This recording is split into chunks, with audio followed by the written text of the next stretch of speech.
So, you know, we're always trying to figure out how to launch things faster and to do it with less space, like jets and whatnot.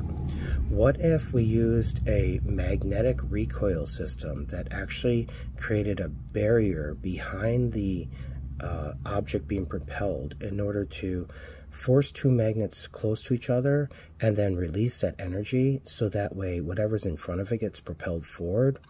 So like a reflex system. You know, when you bring two magnets together and they repel each other, but you force them together, all they want to do is slip off the sides.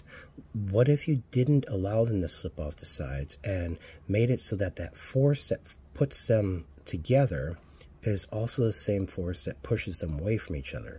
So you bring the magnets close and then they don't want to be there and they want to slip side to side, right? But instead of being allowed to do that, you give them an electrical charge in between at that same time when they're tight, and then they go boom. And when they release, the magnetic wave energy that comes from them, you use that as the propulsion in order to push you forward. Because it's not static energy that comes from that. It's actual force. It's gravitational force. Magnetic energy is in relationship to gravitational force, which is a flow.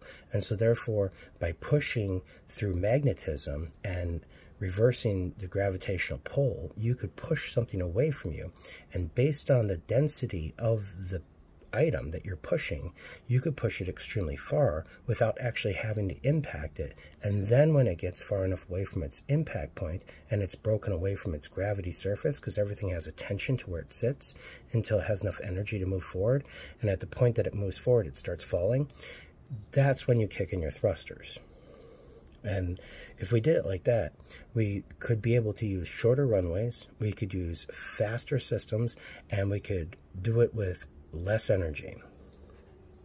It's a hell of an idea.